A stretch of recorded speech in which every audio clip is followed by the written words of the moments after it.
तो आज की जो बैटल होने वाली है वो होने वाली है 3 बहुत ही पावरफुल कैरेक्टर्स के बीच में, और वो तीनों कैरेक्टर्स हैं God of thunder Thor, green monster Hulk और मॉन्स्टरवर्स से कॉन्ग।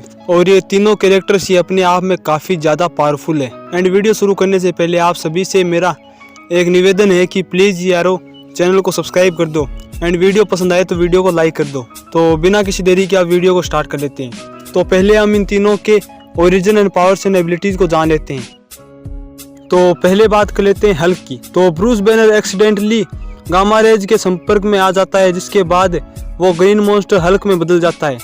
जिसके बाद जब भी ब्रूस बैनर गुस्सा होता है तो वो हल्क में तब्दील हो जाता है। हल्क एमसीयू का काफ़ी ज़्यादा पावरफुल कैरेक्टर है।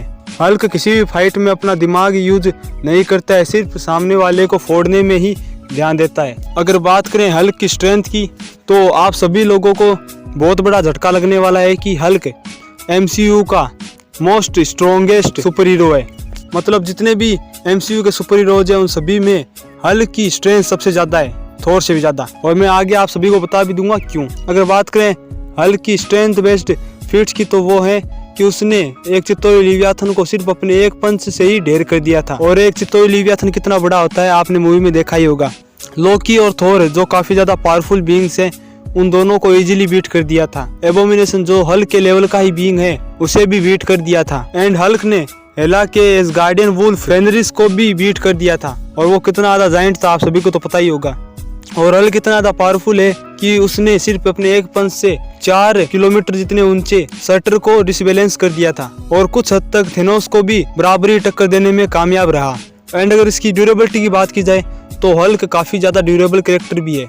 हल्क ने अभी तक एबोमिनेशन के पंचेज को सहा है, थोर के हैमर के हिट को सहा है और चित्तौरी आर्मी के अटैक्स को इजीली सर्वाइव किया है। उसने एबोमिनेशन के पावरफुल पंचेज को भी सर्वाइव किया है। और हल्क पर अर्थ के किसी भी वेपन का जरा सा भी असर नहीं होता है। तो ये तो हो गई उसकी ड्यूरेबिलिटी की बात। अगर बात करें उसके स्टेमिना की तो उसका स्टेमिना भी नियरली लिमिटलेस है। वो किसी भी फाइट में जल्दी से नहीं थकता है। उसके पास है हीलिंग, और उसकी जो हीलिंग है वो इतनी ज्यादा फास्ट है कि डेडपुल और वुल्वरीन को मैच करती है।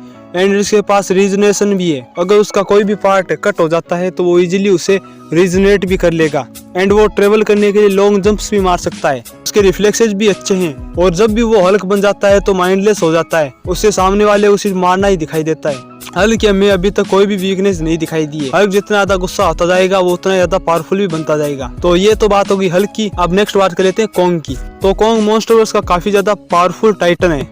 कॉन्ग अपनी प्रजाति का लास्ट जीव बचा हुआ है और वो स्कल आइलैंड का किंग है। वो जब 104 फीट की हाइट का था उस वक्त भी उसने 2 स्कल क्राउलर्स को इजीली एक साथ बीट कर दिया था। एंड उस वक्त उसने मिलिट्री वेपन्स को इजीली डिस्ट्रॉय कर दिया था। एंड हेलीकॉप्टर्स को तो वो इजीली चकनाचूर करते जा रहा था। और उसी मूवी में उसने जायंट स्कल क्राउलर को भी बीट किया था। और अब जब वो लगभग 400 फीट जितना लंबा हो गया है तो उसने गॉडजिला को भी कुछ हद तक बराबरी टक्कर दी थी। और गॉडजिला कितना ज्यादा पावरफुल है आप सभी को तो पता ही होगा। उसने मेका गॉडजिला को इजीली बीट कर दिया, तो उसके चितड़े कर दिए थे। और मेका गॉडजिला वही है जो गॉडजिला को जान से मारने वाला था। एंड अगर बात करें कॉन्ग की फिजिकल एबिलिटीज की तो कॉन्ग की जो स्ट्रेंथ है वो काफी ज्यादा है। उसके जो हाथ है वो उसे इतना ज्यादा कैपेबल बनाते हैं कि वो अनमेजरेबल स्ट्रेंथ को शो कर सके। उसने अपनी स्ट्रेंथ से skull crawlers, military weapons and Godzilla को भी कुछ हद तक हार्म किया था। उसके पंचेज काफी ज्यादा पावरफुल है। उसके पंचेज से इजीली बिल्डिंग्स डिस्ट्रॉय होती जा रही थी। और अगर बात करें उसकी ड्यूरेबिलिटी की तो वो काफी ज्यादा ड्यूरेबल भी है। उसने स्कल क्राउलर्स के अटैक्स, गॉडजिला के अटैक एंड मेका गॉडजिला के अटैक्स को भी इजीली सर्वाइव कर लिया था। उसकी हीलिंग तो काफी ज्यादा स्लो है बट फिर भी वो नॉर्मल से थोड़ा फास्ट हील कर लेता है। एंड उसके पास जो सबसे बड़ा एडवांटेज है वो है उसकी जायंट बॉडी।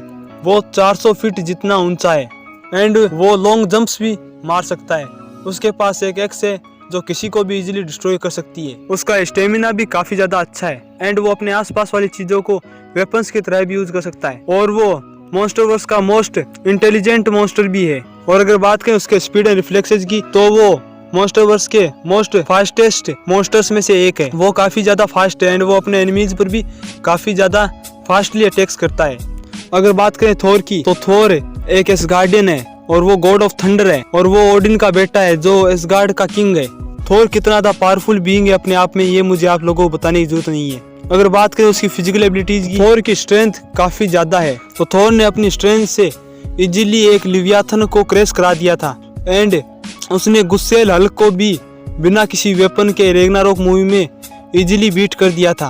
और वो इतना ज़्यादा कैपेबल था कि उसने आयरन मैन के आर्मर को भी अपने हाथों से क्रश कर दिया था। और थोर ने निडावेलियर की उन बड़ी बड़ी रिंग्स को भी काफ़ी देर तक होल्ड करके रखा था।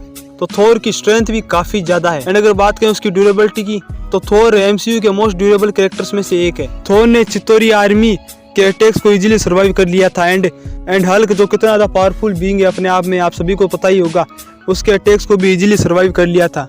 और उसने हेला के मैक्रोसोर्ड्स को भी इजीली सर्वाइव कर लिया था। और हेला के अटैक्स कितने ज़्यादा पावरफुल है आप सभी को तो पता ही होगा। उसने थेनोस के पंचेज को भी सर्वाइव किया है। और उसकी जो सबसे बड़ी फीट है वो है कि उसने न्यूट्रॉन स्टार के फुल फोर्स को सर्वाइव कर लिया था।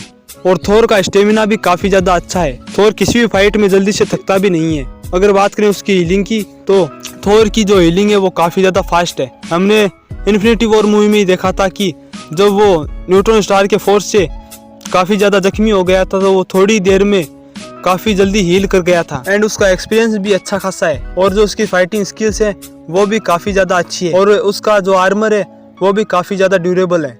लेकिन जो उसका सबसे बड़ा एडवांटेज है वो ये है कि वो गॉड ऑफ थंडर है। उसकी लाइटनिंग काफ़ी ज़्यादा पावरफुल है।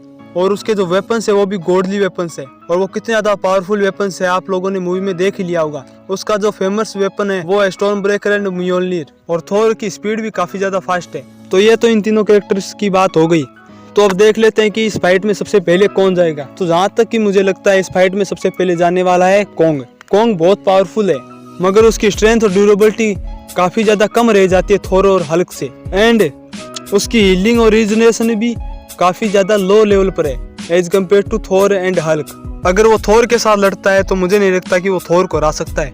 और अगर वो हल्क के साथ लड़ता है तो वो हल्क को भी नहीं हरा सकता, क्योंकि हल्क ने सिर्फ अपने एक ही पंच से चित्तौरी लिवियाथन को क्रैश करा दिया था। तो वो इजीली कोंग को भी बीट कर सकता है। तो यहाँ पर कोंग को टाटा बाय बाय कह देते हैं। एंड अगर नेक्स्ट बात करें थोर वर्सेस हल्क की तो इस फाइट में आप सभी को पता होगा कि थोर जीतेगा।